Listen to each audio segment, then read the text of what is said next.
Денеска, след едно предавање, односно трибина по-конкретно кажано, за која со сигурност се надевам дека, познавајќи ги предавачите, односно возетничарите во оваа трибина, со сигурност се надевам дека ова време што е пред вас ќе се исполни со вистинска содржина, со вистинска информација и со вистински вовет и приказ за тоа како науката и откровението Божјо на еден начин преку сознанието човечко и неговото искуство се повеќе и повеќе се приближуваат. Само накратко како вовет, значи кога ние христијаните го употребуваме терминот откровение Божјо, под тој термин подразбираме сознание, вистина, информации, кои се недостапни за човековиот ум. Просто таквите информации сами по себе се недостапни за човековиот ум. Да бида по-конкретно. Во своето писмо, односно во откровението Божјо, ни е засведочено дека Бог го создал сето она што постои и во духовниот и во материјалниот универзум од ништо, од ниошто, екс нихило. Ви разбирате?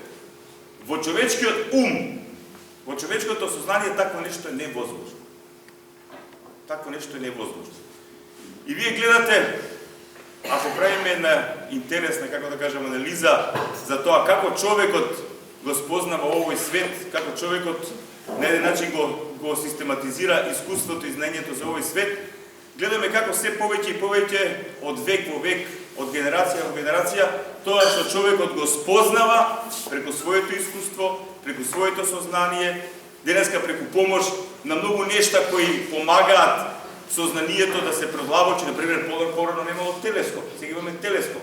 Телескопот и текако ни помага да патуваме, што се вика, далеку во галаксиите, да осознаваме што има понатаму, надвор од нашиот сончев систем, надвор од нашата галаксија. Микроскопот ни помага да одиме во длабочините на клетката, во јадрото, во ДНК, РНК и така натаму и така натаму. Значи, што е најинтересно, сите тие сознанија што ни доаѓаат од искуството, од науката, се повеќе и повеќе го потврдуваат откровението Божјо. А од друга страна, откровението Божјо и дава смисла на науката. Во која смисла откровението Божјо дава смисла? Во следната. Затоа што, внимавајте, науката ни помага да осознаваме. Науката ни помага да ја разбереме вистината, зошто постои нешто што постои. Но целта на тоа што постои кој е? Проблемот на доброто, проблемот на злото, проблемот на употребата на човековото сознание денеска е еден огромен предизвик пред современото човештво. Во која смисла на зборот? Денеска науката до тој степен има продрано во многу нешта во човековиот живот. И во ДНК, и во РНК, што е најбитно, во геномот. Денеска генетскиот инженеринг иде така и толку има таа моќ во себе да ја менува дури генетската карта на човекот, така натаму и така натаму. Но внимавајте, сега се отвора едно друго прашање. Колку сите тие нешта што човекот ги спознал и ги има како искуство од науката, сето тоа може да се употреби за добро или за зло. Затоа, тука е откровението Божјо, тука е Божјата вистина, за да ни даде смисла, за да ни даде насока во однос на тоа како и на кој начин треба да ги разбереме сите тие откровенија, односно спознанија научни, што науката му ги пренесува народот човечки. На кој начин тоа да се вреднува и како истото тоа да се употребува. Вистина, не случајно, еден од поголемите теолози и мислители на ова време, Александар Шмеман во еден текст свој ќе каже: христијаните низ вековите се соочувале со многу предизвици, но векот кој е пред нас, 21 век, ќе биде век полн со предизвици, особено ќе биде век полн со предизвици во однос на тоа како човекот сега ќе се совлада себе си во однос на моќта што му ја дава науката. Науката дава голема моќ, но сега таа моќ, како ќе се совлада и како ќе се употреби за доброто на човештвото, а не за деструкција на родот човечки. Како што реков, денешни поведличари во оваа трибина Откровение и наука се Даниела Стефковска-Велков, Велерска Стефковска, доктор по стоматологија, сега кажа некој стоматолошки науки, и магистар Томче Ширков, исто така Томче ни е познат и од минатата година, имаше свој настап, свое предавање на еден начин. И Томче и Даниела денеска ќе бидат наши воведничари, оние што ќе не воведат во оваа тема, и се надевам дека ќе ни ја објаснат на сите нас овде присутните таа мистична пред се поврзаност помеѓу науката и откровението Божјо. Да го цитирам својот брат во Христа Томче, кога ја гледав неговата презентација, он ми вика: оче, сите овие големи научни истражувања и сознанија, ништо од сето тоа не е случајно. Самите научници кои дошло до тие сознанија пред се биле верници и самите тие потврдуваат дека на еден чудесен начин тој се мојтниот, се присутниот промислителот делува во она што тој научник, тој што го истражува тоа и го осознава. Така да тоа ќе го слушате убаво од него. Тоа би било краток повед, а сега пред да почнат Томче и Даниела, сакам да видите еден документарец. Сега тој краток документарец, не документарец, тоа е филмувано на кој начин се извршува оформувањето на телото на човекот во утробата на мајката. Гледајте го внимателно, ова исто така ќе биде еден интересен повед за сето тоа што го говориме. Дали во сето тоа има случајност или некој сето тоа прекрасно ни искажливо има промислено?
едно навраќање.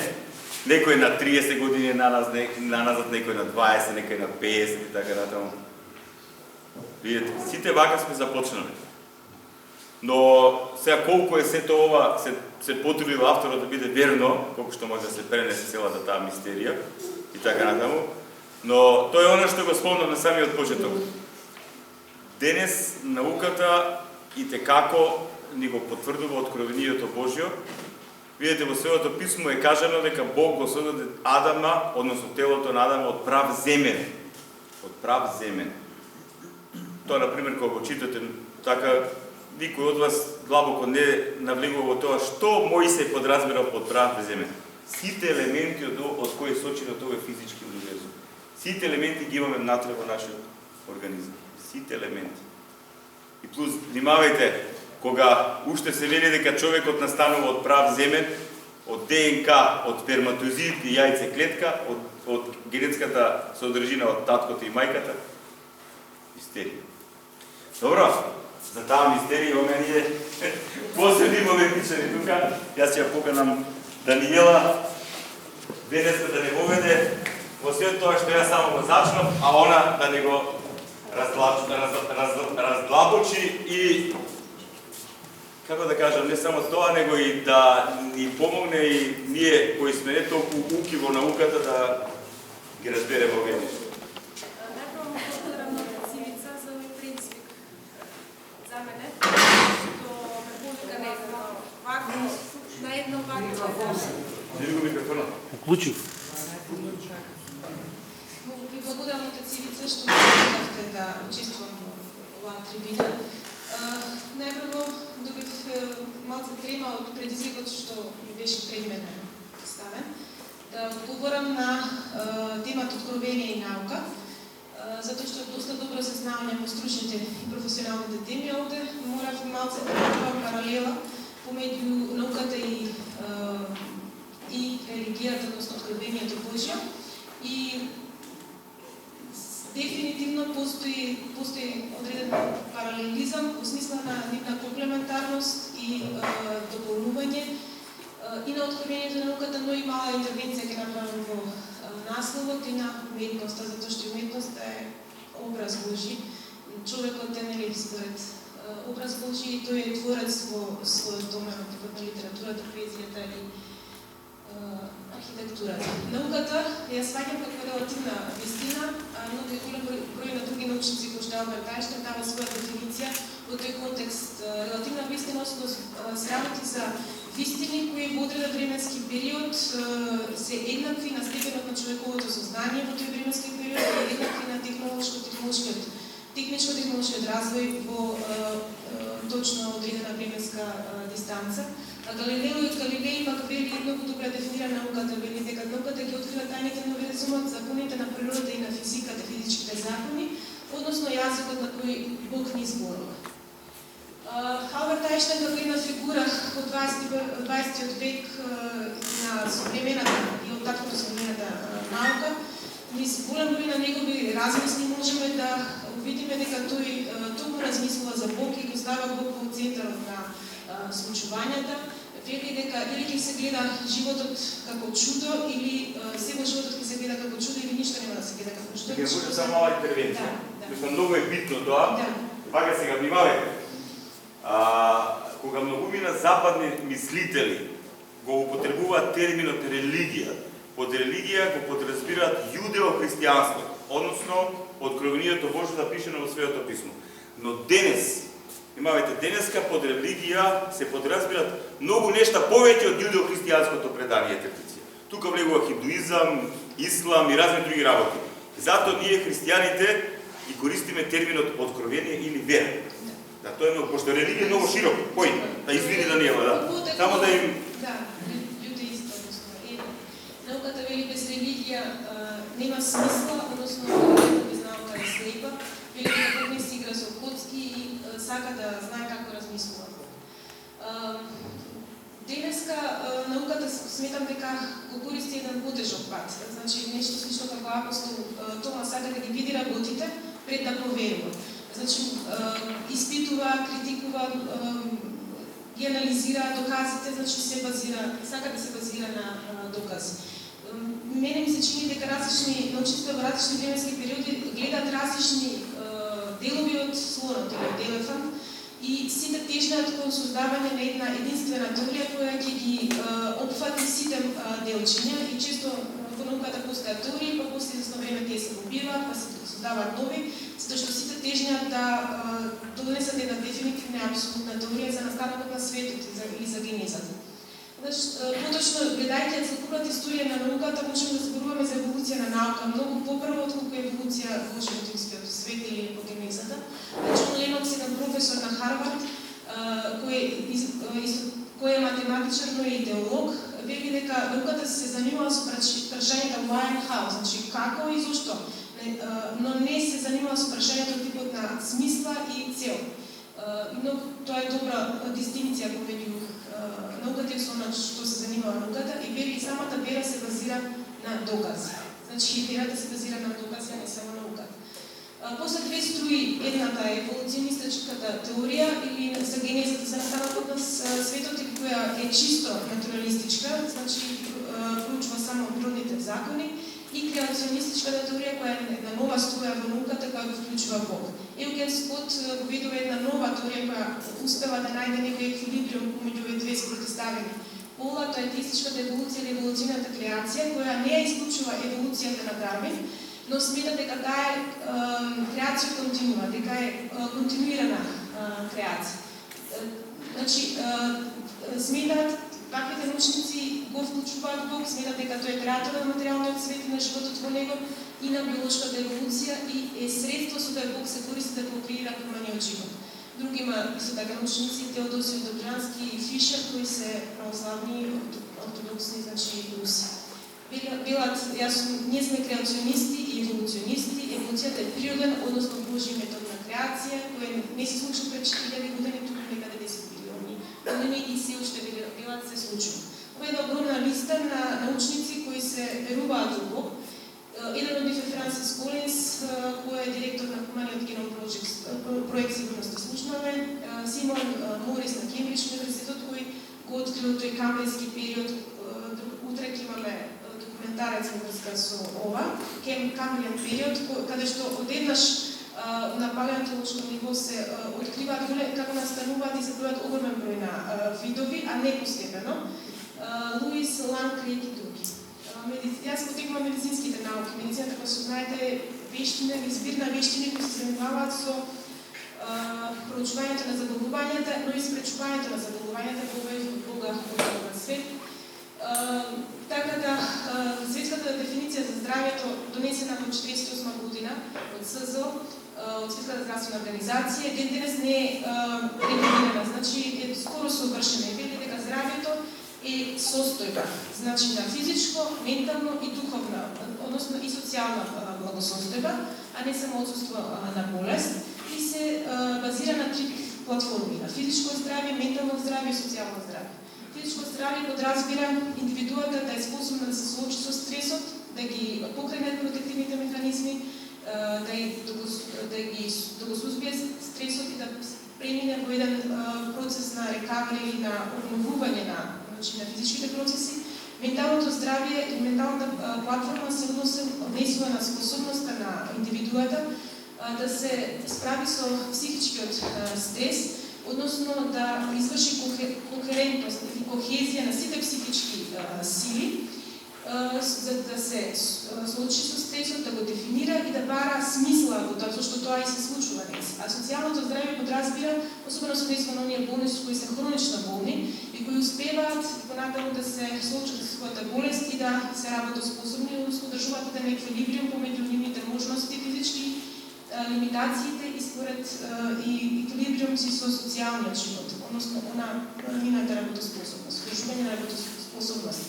Во современата медицина постојат одредени трендови од типот на ембриологија, нанотехнологија, регенеративна медицина, генетика и молекуларна биологија, кои се повеќе наликуваат на science fiction, на научна фантастика и токму повторно поставуваат прашањето за постоење на Бог, значи не го исклучуваат Бог во својата така, во своето откривање и во своето истражување и прават еден вид на ренесанса на биолошката мисла во науката. Ова се слики од From Conception to Birth од Александар Циарис 2010 година, токму на тој проект работи еден врвен математичар и го следи тој ембриолошки развој инутеро, значи во утерусот од неговото зачнување па се до породувањето и со помош на најсовремените снимки од типот на магнетна резонанца или компјутерска томографија, интраутерино се снима секој ембриолошки стадиум. И неговите, значи, фасцинации од она што се случува ги изразува со зборовите, вика, тоа е мистерија, магија, тоа е нешто божествено, нешто што е beyond any existing mathematics, значи нешто што е надвор од било каков вид на математички закон, значи тој самиот е математичар и тврди дека тоа е нешто надвор од хуманото разбирање и не треба нити да се размислува за тоа дека може да се објасни. Ја потенцира прецизноста и домостројот на физиолошките процеси, вели дека се работи за магија на механизмите, на биолошките механизми. Како може секоја клетка да знае каде треба да оди и неверојатно како преку тоа магија на механизмите успева од една секунда, 1 милион клетки да го создадат срцевиот мускул. Значи тој ги гледа тие работи и ги визуализира и го прави филмот. Генетиката па од друга страна преку проучување на ДНК и РНК, значи преку проучување на незината репликација, транскрипција и транслација, значи стручно кажано, односно процес преку кој се создава, значи РНК од ДНК и понатака во преку процесот на транслација или следење на редоследот на азотните бази во ДНК, значи аденин, тимин, цитозин и гванин, тие се преведуваат на јазик на редослед на аминокиселини во протеинската молекула. Значи, еден јазик што има во ДНК се пренесува на јазик или редослед на аминокиселини во протеинската молекула. Истиот тој професор Џон Ленокс вели, животот има дигитална датабаза, поседува собствен јазик, единствено умот вели може да создаде јазик. ДНК е генерирана од страна на ум, не постои вика друг начин, јас како математичар, вика не разбирам друг начин да се создаде ДНК ако не е од ум, значи од оној првен креатор. ДНК е феноменален, софистициран информационен процесор на самата клетка. Значи клетката си има своја датабаза. Франсис Колинс, кој е генетичар и истовремено е теист, значи верувач во Бог, го завршува Human Project, Genome Project во 2003 година и на тој начин се детектира 20, значи се гледа хуманиот геном и бројот на гени што го носи секој човек, 25.000 гени се анализирани, откриена е секвенцата или редослед на 3 милиони азотни бази во самата ДНК и вели дека се потребни генетска, значи анализата на сите оние податоци што ги добиле ќе трае со години. Ова е дел од молекуларната биологија или биологијата која се занимава со проучување на биолошките процеси во клетката, но на молекуларно ниво, значи на самата структура на сите делови од клетката и учествува исто така во, ако се скористат древни постулати на молекуларната биологија, се создават голем број на биолошки лекови кои се синтезираат во живи организми. Значи сите овие трендови во медицината прават една револуција на начинот на кој се детектираат, но и се третираат болестите. Јас работев на една тема, докторска тема токму од оваа молекуларна биологија, односно одредување на концентрација на цитокини во ткивата после дентална имплантација. Тоа не е битно, но битно е тоа што тие цитокини или мали микромолекули се фактички се секретирани од една клетка, тоа е јазикот со кој меѓу себе комуницираат клетките. Значи, од една клетка ако се секретира, тие молекули и наложуваат на друга клетка да го измени, значи да се активираат одредени гени во другата клетка, значи да го измени својата функција. Тоа е неверојатно како клетките комуницираат помеѓу себе. Ова е така наречена наномедицина или користење уште не на микро, туку на уште пониско ниво, користење на така наречени нанопартикли или нанороботи кои би ги to fix the damage, значи кои би оделе кон одредена ткиво и ќе поправат, би ја поправиле штетата што е нанесена, и на тој начин ги штедат другите видови на здрави клетки, и особено се користат за транспортирање или drug delivery се вика тоа на одредени медикаменти до заболелите клетки. Ова се така наречените стем клетки или клетките, матичните клетки, од кои потекнуваат сите други видови на клетки во организмот, може да бидат ембриолошки и адултни. И денеска сте слушали за клетки од папучна врвца, кои може да излекуваат голем број на заболувања, особено за леукемиите и други дегенеративни заболувања. На сето ова кое ќе се овој техничко-технолошки развој, овие иновативни техники во медицината доведуваат до следниот заклучок, дека колку повеќе што ги учиме комплексностите на животот, толку помалку знаеме. Колку повеќе учиме за комплексноста на клетката, толку повеќе сме чудо невидени. Колку повеќе откриваме, и колку повеќе знаеме, не е точно дека не ни треба Бог. Напротив, се повеќе ни треба Бог. Колку повеќе откриваме, толку повеќе ни треба Бог. Затоа што сме, велат научниците, чудо невидени од комплексноста на животот.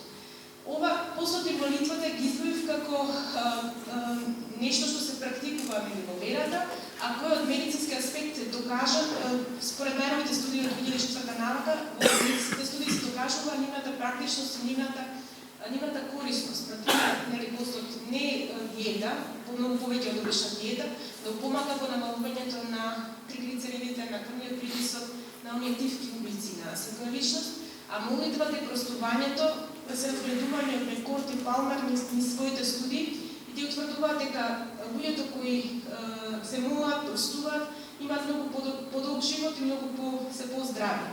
Зошто? Затоа што постојат низа на медицински докази дека тоа е така. Например, кога се моли човекот се релаксира, значи се намалува крвниот притисок, се нормализира кислородот, односно се троши помалку кислород, се намалува продукцијата на јаглен диоксид. Се препушта вика секундарна контрола, значи се препушта контролата на некој повисок од индивидуата, значи повторно се советува состојба на релаксација организмот, се намалува нивото на хормонот на стресот или кортизолот и неговото дејство врз имунолошкиот систем кој може да биде имуносупресивно, значи да ги супресира одбранбените способности на организмот и има исцелувачки ефекти затоа што ја долгува присутноста на Бог и предизвикува одредени чувства кои се асоцирани со оздравувањето.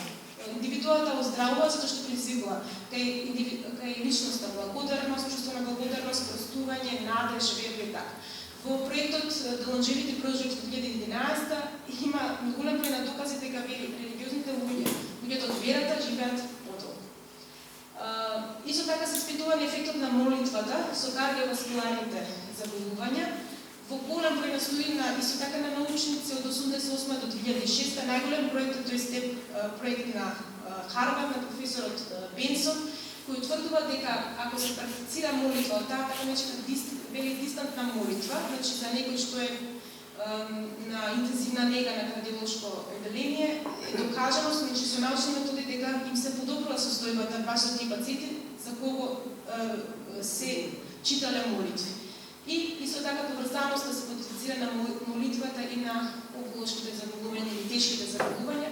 На страницата на American Cancer Society, значи на Американското здружение за канцер, се анализирани 43 студии каде што токму е потврдено ова дека молитвата помага кај овие болни, особено со нивната способност да се соочат со својата ситуација и да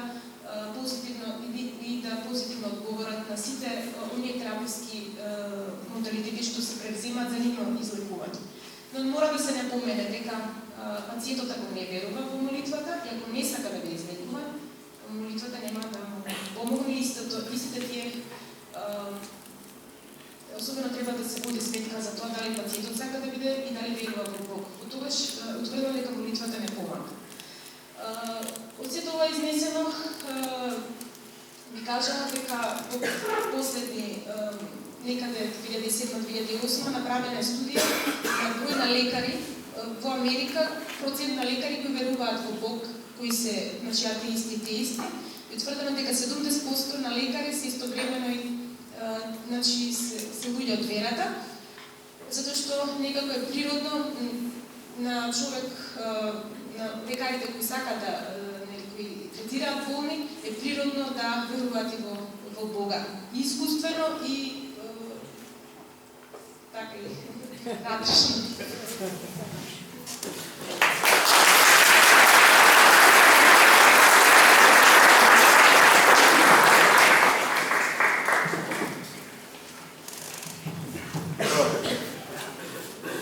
После тоа подготвувате си прашања се, запишувате си. Како има кој да одговори. Така, Братонче. Ја ќе се обидам без микрофон. Не му треба. Слушате? Да. Христос со нас, браќи и сестри. Значи, прво да ви се заблагодарам што се интересирате за овие теми.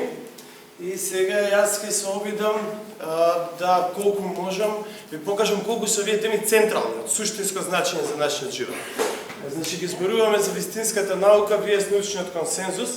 Зошто е наречен научен консензус? Затоа што се помалку докази има, а се повеќе се изгласува.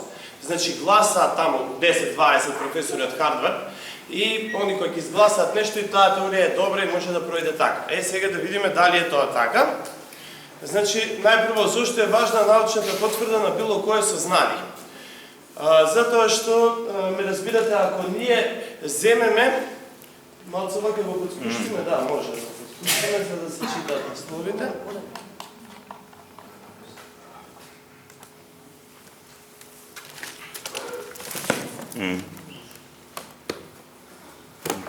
Не, чекай, направиме друга опция, чекай.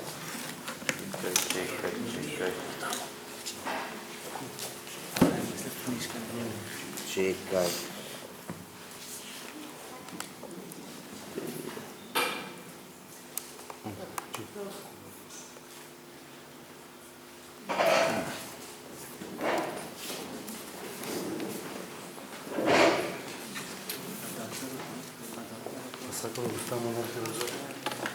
Не, тој ќе направиме билја, не брзе.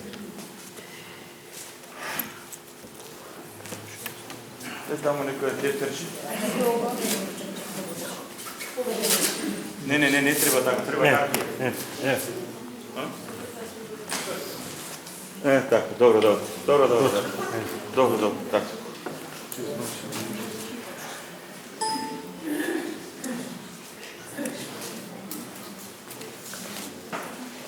Значи, зошто е важна научната потврда на било кое сознание? Затоа што знаете, многу често, поготово на христијаните, тоа им се, како да кажем, удира во лице, им се вели, па добро, ти можеш да си веруваш, ама што со таа вера, тоа не е научно потврдено и така натаму. Сега многу битен е следниот момент дека науката во изминативе 100 години ужива огромен респект. Фала му на Бога што е така. Затоа што најпрво, пред да почнеме да разчистиме една работа, дека ние христијаните не сме против науката.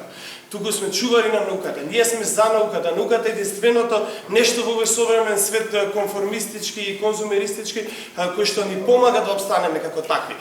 Мислам надвор од верата.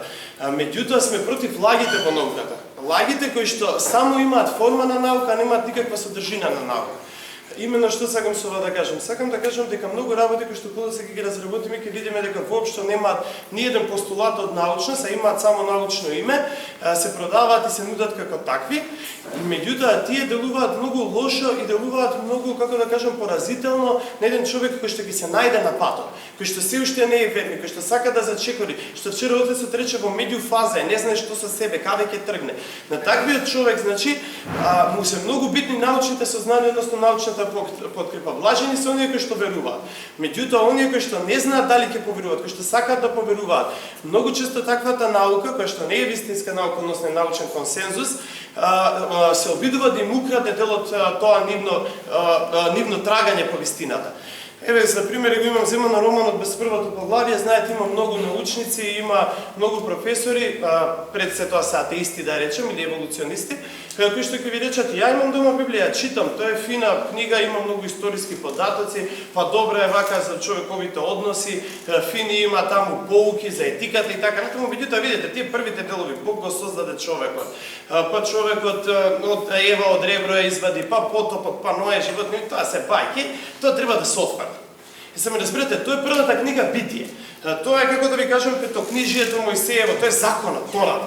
И се вие ако тоа го отфрлите, ќе ви направиме на паралела со секојдневниот живот, а тоа е како, например, еве еден роман добар кој да го земеме Злосто и казна. И се рече, не ви треба да знаете зашто кој е Раскольников, зошто се нашол во таа состојба, зошто сака да убие бабата, читајте дека некој дечко убил некоја баба. Ќе го читате ли тоа? Логично е дека нема да го читате. Значи тоа се прави, се обидува да се оттргне битието. Потоа ќе видиме зошто е тоа многу клучно. Мене ми се чини дека една од најопасните реченици воопшто изговорена е тоа е научно докажано. Значи, ако прашате, па добро сега, ја верувам, ама и ти веруваш во нешто, ти како веруваш дека човекот настал во мајмун? И ќе ви речат, тоа е научно докажано. А добро, а како знаеш дека баш пред 65 милиони 800.000 години диносаурусите изумреле? Тоа е научно докажано. Како Биг Бенг експлодирал и така од ништо создал се, и тоа е научно докажано. Сега, за да знаеме што е научно докажано, прво треба да знаеме кој тоа го докажа. И естествено логички импликација дека тоа го докажал научникот, што е научно докажано. Треба да видиме значи кој е научник, а научникот како интелектуалец ќе го посматраме. Значи порано научникот бил човек кој што имал здраворазумски резон, имал идеја, со честни случаи, денес има такви, ама се помалку бројни. Имал идеја и тој бил спремен да гине за таа идеја. Значи наклада. Одсекуваме рака, нога воловна чизма, зборам за Коперник, за Галилео, за Джордано Бруно и така натаму. Значи, луѓе кои што сестрано и се жртвувале за општото добробит на секого. Не сакале да извлечат своја корист. И ја гледале научникот како таков сватен, он ја гледа големата слика. Ја гледа суштината на своето откритие, како тоа откритие ќе се воспостави во секојдневното живење и какви импликации ќе има на човекот. Меѓутоа, денешниот научник е сведен на ниво на техничар, да не речем механичар, да не навредам сега некого, механички стиска одредени дугмиња на компјутерот и механички ги спроведува така наречените вистини кои што некој претходно му ги кажа. Се со цел да земе плата. Знаете, например, ќе прашате некој професор по биологија, бе ти сам знаеш зошто го предаваш овие глупости, да не речем, вика, поморам плата да земам. Или пообидете се вашето дете да не му каже на професорот по хемија тоа што треба да му го каже. Ти еволуционистички ставови, ќе изгуби години, така натаму. Значи, научникот сведен на ниво на механичар, кој што механички постапува, за да земе плата, не е добар репер за тоа што е научно докажано. Меѓутоа, знаете исто што е многу поголем проблем. Сега кај научите докази. Многу поголем проблем е тоа што денешниот научник како да кажам, нема вистински сознание. Затоа што работи по системот на copy-paste култура, како и се друго. Најде на интернет, па преслика тоа, па некои сознанија, се подалеку од лабораторијата и од теренот. И таквата copy-paste структура не доведе до ситуација да имаме се повеќе титули од типот на магистер по текстура на сукња, доктор по дизајн на вазна, разбирате? И потоа што со тоа, знаење се помалку и помалку. Меѓутоа да видиме што е наука, базично. Значи, најпростата дефиниција за наука е дека науката е применета логика. Науката е применета логика, именно ќе одиме со конкретен пример, логично е дека реката тече од горе кон надолу, вие ќе земете ќе ставите еден чекрак затоа што има сила, таа го врти, па врти воденички камен, мелете жито, добивате брашно, сите сме среќни, весели, тоа е наука. Значи науката е применета логика. Сега, луѓето се расправале многу одамна што се може да влезе во контекст на наука. Значи имало луѓе кои што тврделе дека од олово можат да добијат злато. Биле алхемичари, имало луѓе кои што се нарекувале давачи на вечниот живот, моделен еликсир на младост и така натаму. И една група тогаш напредни научници начело со Њутон, кои што да речеме биле против овие разни работи што се трпале во науката, решиле да формираат, да речеме од антиката на назад биле овие идеи, меѓутоа тогаш ги да речеме окрупниле и поредиле што се треба една наука услови да исполни, една идеја да речеме за да стане наука. И пошто тоа се повеќе услови, јас ги земав двата да речем битни и најодлучувачки, најдетерминирачки, тоа се репетабилноста, односно повторливоста, и репродуцибилноста, односно да нешто репродуцира, да нешто произлезе од сето тоа. Ќе одиме повторно со конкретен пример. Значи, вие имате ваша научна идеја дека водата врие на 100 степени. Водата, ако вие сте сигурни дека водата врие на 100 степени, ќе треба тоа експериментално да го покажете. Дека водата ќе врие на 100 степени и во најмодерната лабораторија, и во некое подрумче, водата ќе врие на 100 степени и во САД, и во Африка, и вие тоа ќе го докажете. Сега, што со тоа што водата ќе врие на 100 степени? Дали е тоа наука? Не, водата што ќе пријде на 100 степени, вие треба да покажете дека може да свари јајца, дека може манџа да направите, дека ќе раствори супстанца која што претходно не можела во ладна вода да се раствори. Значи да произлезе нешто од тоа ваше сознание, меѓутоа тоа нешто да биде корисно по можност. Меѓутоа, како да ви кажам, денеска имаме, да речеме, научни сознанија, кои што се расправаат научници веќе 7-8 години поред, што се жолтите траги на Марс. И сите имаат своји предпоставки. Еве се, слободно можете вие да имате, например, ја имам предпоставка дека тие се растопен кашкавал. Кога ќе отидеме на Марс, ќе јадеме кашкавал. Ама што со таа идеја? Значи, тоа не е наука, ме разбирате. Тоа е, значи, хипотеза. Сега, најпрво ќе почнеме со хипотеза. Значи, хипотезата, за оние што не знаат, е предпоставка, која што може да биде ваква и таква. И таа предпоставка, да речеме дека е научна предпоставка, како таква, треба вие да имате начин да ја одбраните или па да не може некој да го докаже спротивното. Тука се јавува проблемот кај хипотезата, кај предпоставката. Еве да земеме еден пример, ја имам предпоставка дека лубеницата, внатрешноста на лубеницата е сина пред да ја дупнете.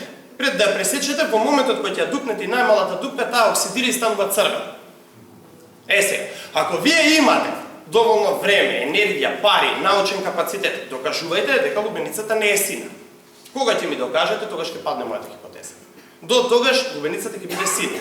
Тоа е мојата хипотеза. И сега, меѓутоа не е забрането да имате луди предпоставки. Што е забрането? Забрането е да ги прикажете како теореми. Теоремата, за да биде теорема, она мора да има докази. Затоа имам земено најпростата теорема. Не, најпроста, ама едно од простите, значи тоа е Питагорината теорема, во која што страните на правоъгълниот триъгълник се еднакви квадратите на квадратот од хипотенузата. Ова значи може да го докаже дет од 5 оделение. Имате доказ број 1 со страните, доказ број 2 со квадратите, доказ број 3 со аголот со квадратниот корен и така натаму. Меѓутоа, опасност е тоа што се повеќе има, значи, внимавајте во минатото, научниците беа доволно фер и ги нарекуваат своите, да речем, предпоставки како хипотези. Значи, вие имате Кант-Лапласова хипотеза за создавање на Земјата. Подоцна Ото-Шмитова хипотеза за обделување на месечината. И така натаму.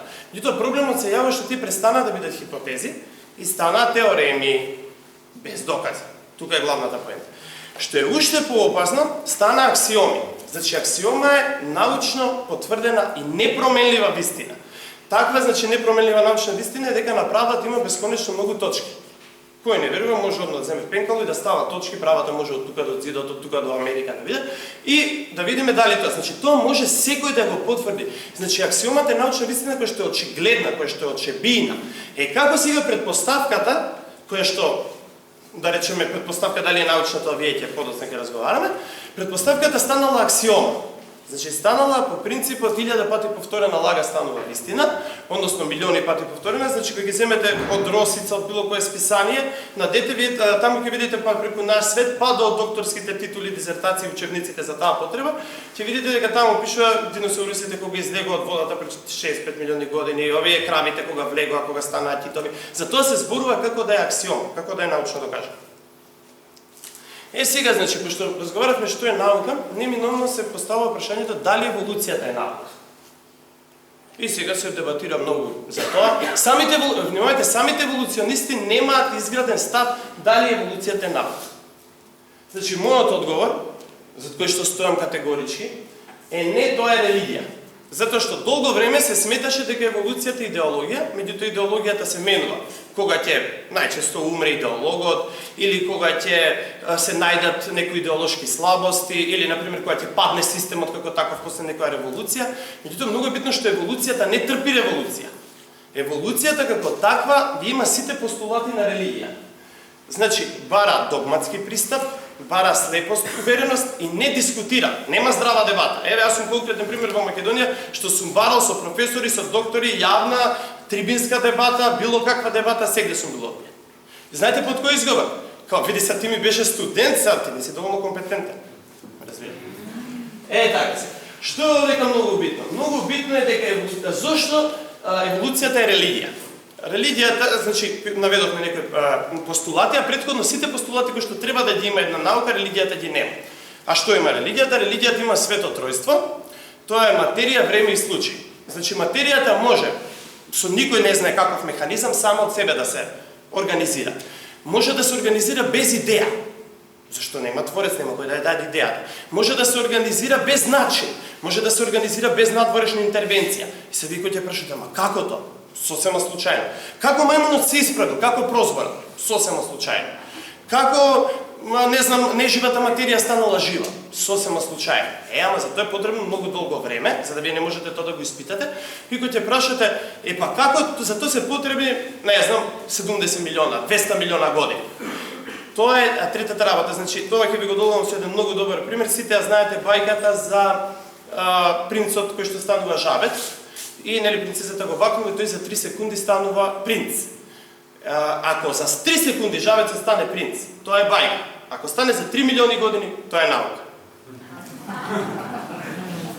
Значи, меѓутоа они велат, не ќе понудиме и докази. И сега, кои се доказите на еволуцијата? Ако отидете во било кој музеј, еве во нашиот, во Скопскиот, може не е толку баш прецизно тоа, меѓутоа еве во Белградскиот е тоа многу прецизно, да ја кажеме, покажано, имате геолошка скала, која што одредува староста на слоевите на земјата. Знаете, оние имиња комплицирани терозоик, мезозоик, палеонтозоик, креда, јура и така натаму. И кој ќе го прашате кустосот што е овој, он ќе ви каже тоа е скала според кој што се одредува староста, геолошка скала. Кој ќе прашате на основа на што е формирана, ви велат, па тоа е формирана на основа на палеонтолошките науки. И добро, ако се интересирате, рече, па не сум ја палеонтолог, не знам, добро. И ќе отидете се следното ниво, ќе прашате палеонтолог. А извинете, вие како знаете дека мамутот умрел тогаш и тогаш, или како знаете дека ова ископина е од тогаш и тогаш, и ќе ви кажат, тоа е според геолошката скала. Како сева? Ја не сум геолог. Сега, научниците виделе дека ова нешто не иде баш вака едноставно и решиле да видат зашто ова цикличен заклучок, едното го потврдува другото. Меѓутоа, им било на повеќе, тоа е прв пат 60 и некоја година, им било кажано, видете, ние имаме научен консензус, ние имаме гласано, буквално се гласа, имаме изгласано дека теоријата на еволуцијата е одржлива како таква. И сега вие што има да се буните? Тој што губи има право да се буни. И е подхранувано многу долго време, значи со легални и нелегални методи. Овдека во легалните ги ставам и оние сивите, во сива зона што се. Значи во социјализмот, во комунизмот, во фашизмот, во Хитлерова Германија и така натаму, милиони докази се трупани и тие докази од таквите извори се уште не се тргнати од учебниците. Меѓутоа, знаете што станува збореве? Ако замислите Њутон во негово време кога ги докажувал работите, да имало научен консензус. И Њутон вика има закон на акција и реакција, има закон за гравитација, кој што влече земјата земјина тежа, и да речеле, не, научен консензус не важи закон за гравитација, изгласан научен консензус. Дечки, не чекајте лифт, рипајте од тераса, научен консензус не важи закон за гравитација. Во науката не може така, значи, науката е работа која што се експериментално се докажуваат работите. И сега се наметне едно битно суштинско прашање, кој што се вели дека вистинската наука е контрадикторна со јудео-христијанската идеја. Мене често ме го поставува тоа прашање, вика, како сега ти сакаш да се занимаваш со природни науки, хемија, физика, а сега тука вера, нешто, ова ти се контрадикторни работи. Дали се вистински антагонистички, спротивставени или се синергистични? Ја долги години тоа го истражував, десетина години, и дојдов до заклучок дека се максимално синергистични, затоа што се потврдуваат и не само што се потврдуваат, него прераснуваат од една во друга, односно научниците, многу научници, добивале подкрепа од самиот Бог, се молеле, се причестувале пред да ја изнесат својата теорија. Подоцна за тоа што е теорија, ако сакате, ако имаме време. Значи, се задржат на мојата област, на хемијата и фармацијата, најголемите пронајдоци на човештвото се дар од Бога. Да земеме пеницилинот. Александар Флеминг 7,5 години се занимавал да открие некој било каков лек кој што ефективно ќе убива бактерии, да речеме да не е лук или раки. И сега човекот се занимавал и веќе, како да кажам, изморен, исцрпен и финансиски секако. Една вечер имал 2 петриеви шолји, тоа се садчиња во кои што се засадуваат култури бактериски. Во едната имал засадено пеницилиум нотатум, тоа е фактички габата која што го влачи пеницилинот, а во друга многу патогени бактерии. И ги ставил едно на друго и го заборавил прозорот да го затвори, уморен си легнал. Се молил вечерта што се молил, дувнал ветер, лупнала кепенецот, ова сега 1000 пати просто не ви го кажувам, лупнал кепенецот на прозорот, го бута едното сапче, едната петриева шолја, внимавајте го овој момент, паѓа точно на другата петриева шолја, затвара, се измешува супстанцата, станува утре се вајле човекот, гледа вика како е можни патогени бактерии умреа, чека да видам од што умреа, го ја испитува излучавината на продуктот кој што го лачи пеницилинот атом, го пронаоѓа пеницилина. Колку е подоцна го сакате за кининот и за аспиринот има уште 100, да не мислите дека ова се некои сосема случајно се случат. Што е многу битен момент? За кининот. За кининот е. Кининот конкретно, прво да кажем за пеницилинот, луѓето најчесто обично човек нема перцепција каков пронадок е пеницилинот. Пеницилинот е пронадок многу поголем од електричната струја, многу поголем од компјутерите, значи еквивалент на пронадок на огнот, еквивалент на пронадок на тркалот. Затоа што луѓето пред да го пронадат пеницилинот, максималната бројка на жители се движала од 1000 до 1200. Значи 1200 на планетата било врв. И ќе се појави нека колера, куга, шпански грип, не е битно, и ќе изумрат луѓето. Од појавата на пеницилинот, еве 7 милиарди сме, после Господ напред, може ќе видиме 70 милиарди. Не ги слушате тие што викаат, нема на земјава, ќе изумреме, ќе сядеме меѓу себе. Тоа се пропаганди, нема врска. Значи што е работата? За кининот. Кининот, значи немало лек за маларија. Маларијата косала постојано и еден, да речеме, шпански легионер од таа шпанска гарда во џунглите на Јужна Америка, оставен таков, заболен од маларија, ранет, го остава гарнизонот и одат они напред, се човекот ќе умре, што да прави. Нашол таму случајно мангрови дрва, меѓу кои што расте и цинхорат, тоа е дрво кој што го лачи кининот. И за да се прокрчи патот, они им ги сечат гранките на мангровите шуми доле, значи фактички корењата. И тие испуштаат активна супстанца во самите води, во тие барите, како да кажам, во најпрљавата вода. И човекот од нема и каде пиел од водата. Пошто ќе умира готово, жеден пиел од водата, пиел така 5-6 дена. Овие направиле поход што направиле неговиот гарнизон, се враќаат, го гледаат, здрав, жив, цаком, паком. Вика какво бе? Викам немам појма бе, тука ме оставивте пиев од водата. Пошто не се аналитични типови западњаците, земале шишенце, идат во лабораторија, испитат, го пронајде човекот кинјот. Научниците го пронајде кинјот. Ете така. Значи да видиме вистински научници, кои верувале во откровението, односно во Библијата. Јохан Кеплер, истакнат астроном, кој што пред 200 и кусур години го докажал елиптичното движење на планетите и идеалното поклопување на микрокосмосот и макрокосмосот. Она што го гледаме како се движи сончевиот систем, така се движи атомот. Како се движи атомот во однос на молекулот, така се движи земјата во однос на сонцето и така натаму. Што вели човекот? Колку повеќе ја гледам небесата, толку повеќе ја сваќам Божјата слава. Верувам единствено во Исус Христос. Во него е единствената сигурност и сета утеха. Овдека ги земав, посебно ги истакат научници кои што биле пар екселанс христијани, односно кои што се исповедале, кои што постеле, кои што се причестувале. Значи овдека во мојот избор како православен христијанин не ги земав луѓето кои што се, да речем, во некоја меѓузона, како Ајнштајн, како Тесла, како со нив би траела презентација во 5 сата. Значи, следниот е Исак Њутон, еден научен врв, да речем, кој што е закон за гравитација, закон за движење, рефлектор, оптика, диференцијално сметање, внимавајте, компјутер без диференцијално сметање нема. Прв истакнат креационист, кој што вели, сите мои откритија се направени како одговор на молитва. Атеизмот е толку нечувствителен и слеп. Кога размислувам за сончевиот систем, гледам како земјата се наоѓа токму на она растојание од сонцето на кое прима оптимална топлина и светлина, без да биде оштетена. Тоа не е случај. Майкл Фарадеј, електричен генератор, електричен потенцијал и трансформатор. Го обвинувале дека, знаете како повеќе што имаат хипотези и му викале, твојата хипотеза не е мојата хипотеза, и во тоа време имало така. Значи човекот што вели? Научни предпоставки, јас не предпоставувам, јас држам до сигурни факти, знам во кого верувам. Убеден сум дека тој ќе ми го сочува она што сум го доверил се до оној ден. Сега внимавајте, Майкл Фарадеј, за каков научник станува збор? Трикратен се. Трикрати титула се има и кога што гледате се наоѓа на банкнотата 20 фунти. Западната, да речеме, трансатлантска цивилизација има многу голем пиететет кон 20-ката. Се примети во амерички филмови се со $20 се купува. Значи внимавајте чим се наоѓа на 20 фунти за кого станува збор. Луи Пастер, закон за биогенеза, бактериологија, пастеризација, вакцинација, имунизација. Науката служи за тоа да го води човекот поблиску до Бога.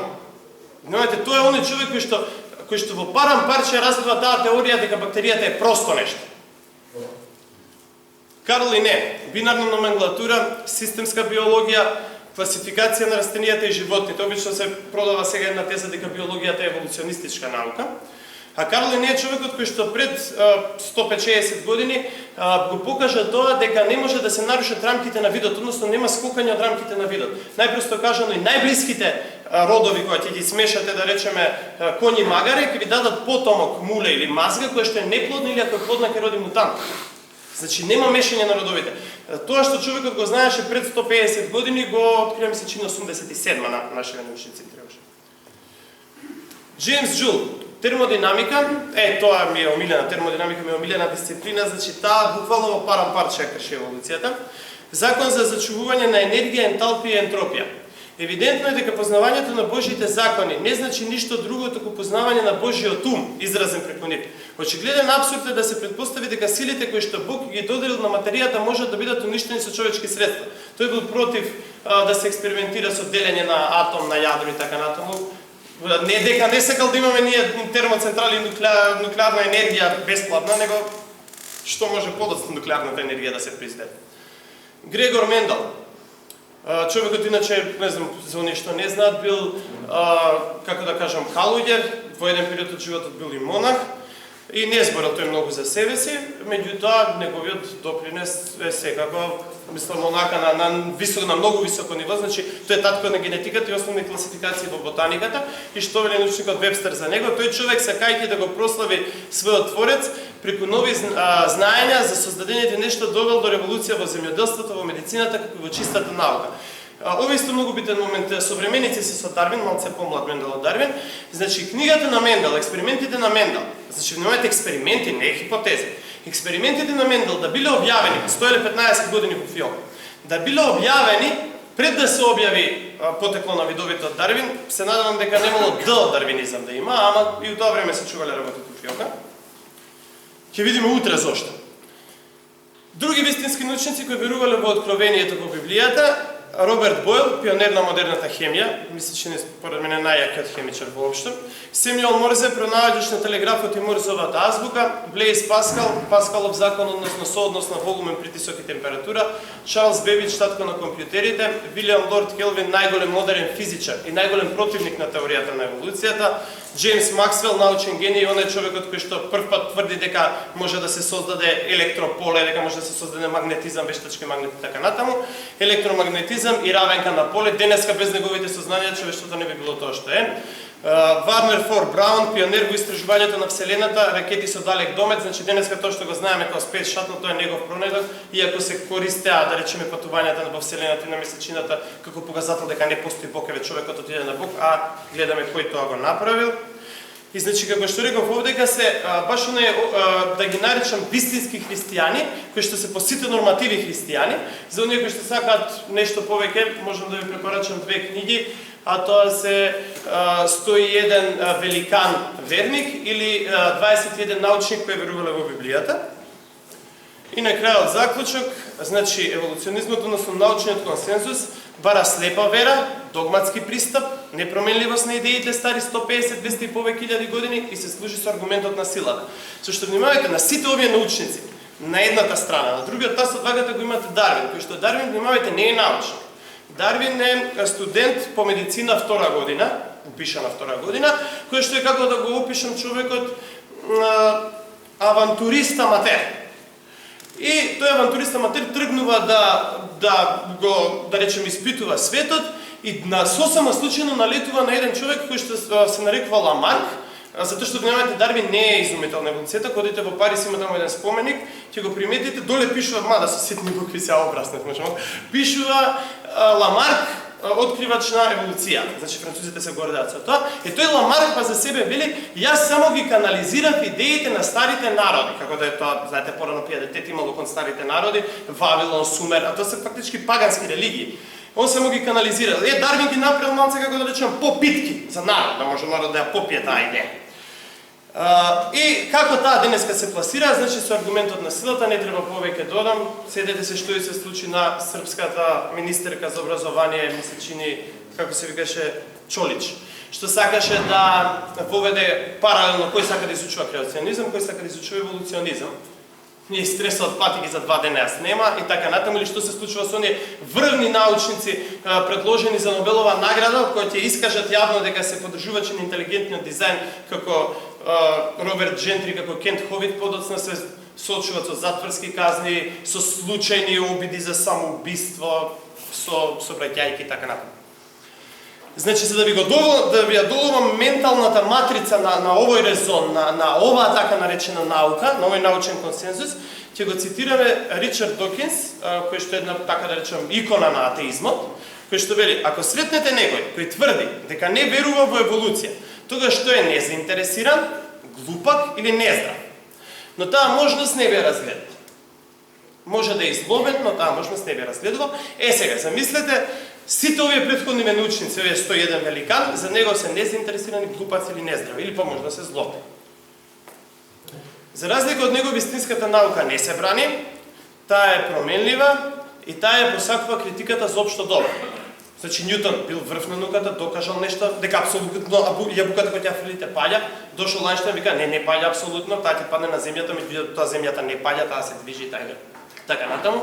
Или по-конкретен пример, знаете, тука кај нас има некои мислени дека Тесла измислил струјата, не, тоа е Томас Алва Едисон, кој што веќе имало поставено и начини како да се користи струјата во Америка, имало веќе поставени, да речем, струјни кола, носители, далноводи и така натаму, меѓутоа едно момче како Тесла, кој што дошол од една крајна, од една рурална средина, на големиот професор и научник во тоа време Томас Едисон му вели, види вака се, ова еднонасочнава струја, нема индукција, нема сила, нема капацитет, џабе ја расфрламе, џабе има и друга струја која што е најизменична, таа врши работа. Силата на аргументите. Рушете инфраструктура, течково ќе го слушаме, фала му на Бога, денес имаме струја. Значи, во тој дух и големиот научник Паскал кој што вели, слободно критикувајте ги моите изуми и идеи, да ги отстраниме грешките и да ги направиме пофункционално. Па да завршам во негов дух и така, вие слободно критикувајте го моето излагање или ако сметате дека нешто не е во ред.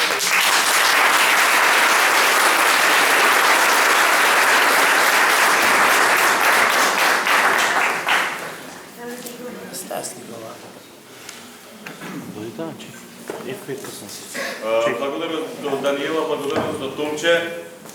Се надевам и апсолутно сум сигурен дека се тоа што се кажа не ве остави равнодушни.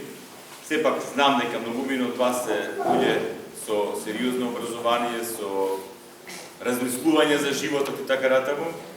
Но ова сето што се кажа има за цел да потикне една многу битна идеја, едно многу битно сознание. Внимавајте, сега немојте да ме разберете како некој представник на оние теории на заговори, така натаму. Има нешто и во сето тоа, но тоа е еден по-долг, по-сериозен муавет. Но внимавајте, како да постојат структури овде во овој свет кои сака човештвото да го држат во заблуда. Да го држат во заблуда. Ако го анализираме зборот заблуда, коренот на етимологијата на зборот заблуда, блуди, таму блуд и така натаму, тоа значи вашиот живот да оди во празно, да се трошите во празно, бадија.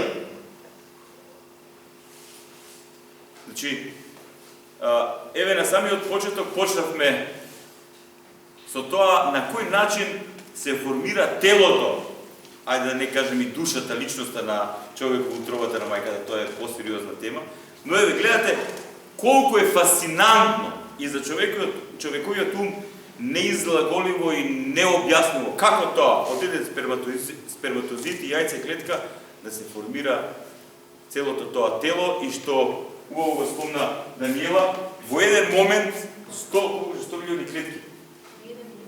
1 милион клетки. 1 милион клетки во еден момент станува црцев мускул. Туп, удира. Така, научно да кажем. Да. Понатаму видите сите овие нешта што ги слушнавме и од Даниела и од Томчено и сите тие нешта што и вие можете секојдневно така да ги осознаете од тоа што човековото сознание ни го овозможува. Внимавајте, сето ова Дали вас ви помага во вашиот ум да добиете малце посериозна слика за тоа кој и каков е Бог? Многу често, јас тоа многу така го говорам самокритично, многу често ние во верата, некако го осакатуваме Бог. Се Бог така како го представуваме многу едноставно. Бог е само некако тамо, што знам, кој казнува, наградува и не знам што се прави, исполнува желби и така натаму и така натаму.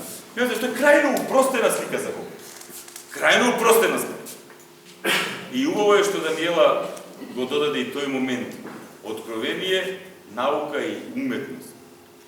Значи, ние, кога влегуваме во тајните на науката, односно, кога, всушност, по-точно би било, кога навлегуваме во тајните на природата, на од Бога создадениот свет, што науката ни го возможува, ние гледаме со каква убавина, всушност, се соочува секој човечки ум, кога го истражува овој свет. И сега сето тоа вас ви помага на еден начин полека да создадете слика за тоа каков е Бог. Кој е тој? Тоа е тоа. Тоа нека биде и пострек сега. И што сега да кажеме за заблудата? Кога вие преку науката, преку уметноста, преку вистинското доживување на верата, ќе стекнете вистинска представа во вашиот ум, а потоа и духовно искуство каков е Бог, тогаш вашиот живот, внимавајте, вашиот живот добива на вредност. Знаете зошто добива на вредност, на значење? Затоа што на вистински начин разбирате кој е изворот на вашиот живот, кој е осмислувачот на вашиот живот, кој е оној што го води вашиот живот. Пошто внимавајте, прашање е колку сме ние свесни за тоа што го правиме во секој момент од нашиот живот. Прашање, колку сме ние свесни. Многу од нештата, многу од процесите кои се случуваат во нашиот организам, во нашата душа, се несвесни. Че Бог функционира преку своите законитости и не одржува во живот. И сега, колку повеќе ние го осознаваме Бог таков како што е Тој, толку повеќе ние добиваме и објективна слика за тоа кои сме ние и каква е нашата вредност, какво е нашето значење во овој свет. Сега да се вратам на самиот почеток, знам што го кажам. Некои структури во овој свет не сакаат луѓето да си го осознаат вистинското значење и вистинската своја вредност. Знаете зошто? Затоа што не може да ве манипулираат. Затоа што не може да господарат со вас. Затоа што не може да властуваат со вас. Затоа што не може да ве пикаат во своите идеологии, во своите системи за манипулација. Вие станувате свој, вие станувате битие со ум кој размислува, кој просудува. Па не може човек да ве лаже така. А кога има личности кои не може да ги лажете, не може да ги манипулирате, кои имаат свој став, тогаш нештата се менуваат. Тоа е тоа.